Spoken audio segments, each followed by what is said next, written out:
What's up, everybody? Coffee break. Coffee break is here on a beautiful Thursday evening. Beautiful day out today here in the Bay Area.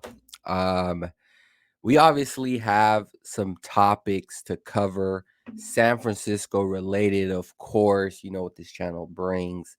Have my coffee because I have coffee every day. It's my addiction. My dog's trying to get in here, trying to get in the studio. Um, for my previous video, talked about the Anthony Lynn hiring. All that was great.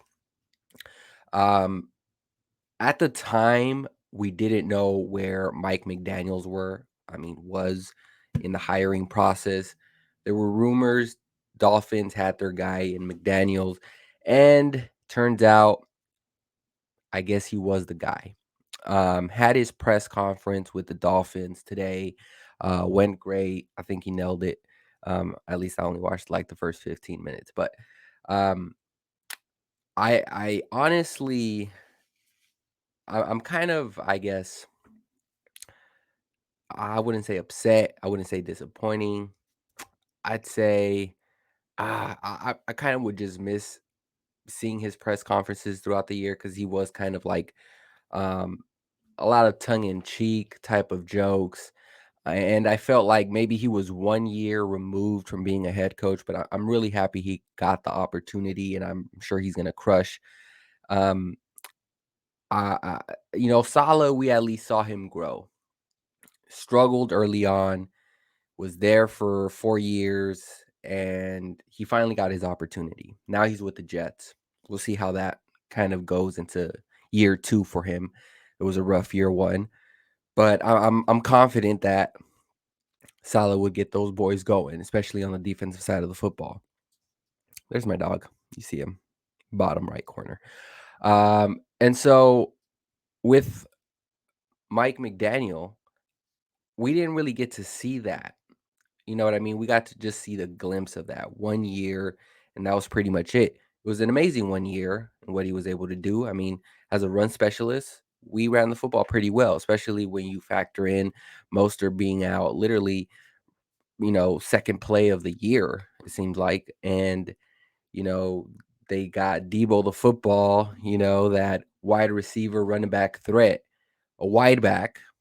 And so they were able to put it in the hands of their playmakers. They were able to make plays. And so I think that he did bring something to the table that was very valuable and something that, he's going to bring over to the Dolphins. And they have some weapons, and I'm sure that they will be successful in doing it as well. But I really wish that the Niners were able to run it back just with him one more time. It doesn't, change the fact that I think the Niners did make a solid hiring in Anthony Lynn. I think he's going to bring a lot to the table. I just wish we had him for another year. Um, with that being said, there is, I guess, another missing element that the Niners will have in the coaching staff, and that's wide receivers coach Wes Welker, who is now joining the Dolphins staff. Um, I think that he maybe saw room to grow with the Dolphins, especially with now, Mike McDaniels as the head coach. He's going to go in, at least it's reported, as a wide receivers coach. So it's a lateral move. He's not moving up. It's not a promotion. But, if you really look at it, there's just with this Niner staff right now, especially with Anthony Lynn coming in as an assistant to the head coach, Wes Welker is probably eyeing that here in San Francisco. And now knowing that, there's no way to move up, at least in this state, he probably just saw another opportunity where he can grow. I respect that. And so I know there's a little confusion about that. Like, oh my God, everyone is taking our coaches. But it does bring in an interesting, I guess, piece of reporting that was done today. So it was reported that Vic Fangio was here in San Francisco visiting the Niners. Vic Fangio back in SF. I guess that's the headline. Um, First of all, Wow. I mean, if you're able to invite someone over, like a head coaching candidate like Vic Fangio, who was just, fired from the Broncos, but we know he's a solid DC.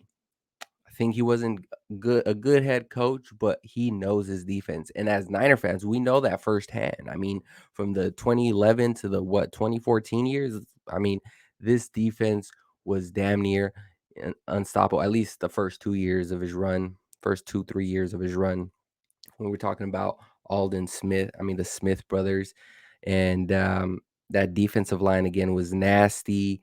Linebackers, Navarro Bowman, Patrick Willis. It was great, fun times, right? And so if the Niners are able to sort of bring Vic Fangio along, one can argue that this coaching staff has gotten a whole lot better.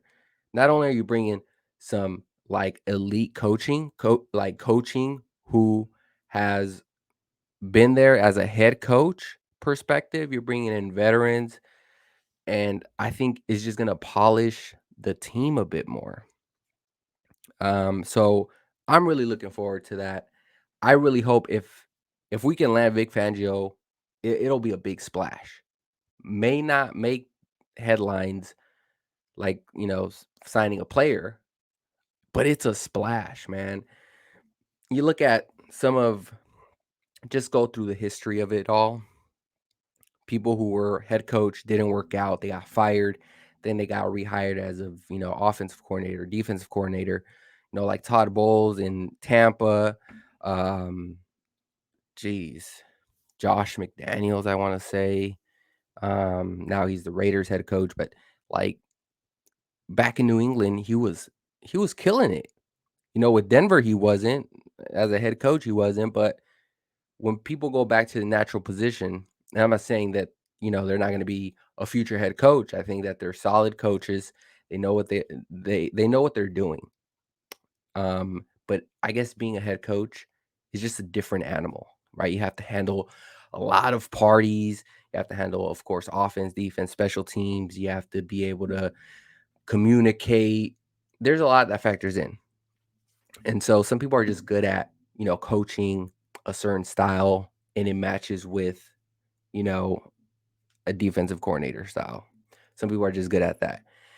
And I think we just have to respect it. Like there's no shame in that. If you're a hell of a defensive coordinator, but you're not really a good head coach, there's no shame in that at all. You just find your lane and then you stick to it and then you find your greatness. And so Vic Fangio could be in that category as, man, he's not a good head coach, but as a defensive coordinator, man, he's an all-star. That's where you see Vic Fangio here in this sort of conversation. And I'm not saying, oh, he's going to replace, D'Amico. Not at all. D'Amico is the defensive coordinator. But if you think of it, like D'Amico's the next head coaching candidate. I mean, you can argue he probably could have taken that Vikings job right now, right? He said, "You know what? Let me run this back because I'm not ready." And to that, I agree. I think that D'Amico kind of is seeing the spotlight early. A lot of folks want him, deservingly so. Had an amazing. I mean, he blew me out of the water with expectations. I thought there were going to be a lot of growing pains like Salah. There were a little, not a lot. Like what's expected, but he outperformed that. And I know that the Niners had a decent squad, but even then, like a defensive squad that's played together for a long time, but even then, like what he did is extremely impressive. I mean, you look at it for a while, we had both our corners out. I mean, we were playing with backups. Did a great job. Vic Fangio can be like the guy who replaces D'Amico if D'Amico's like gets that head coaching job next year. Vic Fangio just fills in, and I'm sure the Niners are looking at it from that standpoint. So I'm really excited. I really hope that this can get done. I mean, it's just to fly in, but I think that matters at least something. You know what I mean? So I'm excited for that. So a lot of people are just like, "Oh no, we're losing all of our coaching." You're right. But at the same time, we're getting some really good head coaching walk head coaches walking through that door. So no time to panic. I think it's an exciting time. And you want to sort of put all of the veteran coaches and put them up against like your rookie quarterback who Trey Lance is expected to be that guy, but I don't know, man. We've seen crazier off seasons, so I'm just gonna hold my thought until we get, further into free agency. Um, but yeah, I think that's pretty much everything I got. Let's see. I know I'm gonna be covering all draft content that's gonna be coming. I mean, from here to the end of April, early May. I'm gonna be talking about a lot of players that a lot of people probably don't know about, but I'm digging in deep. I'm digging in deep. This year, I'm just putting my head down and just looking at all types of crazy film.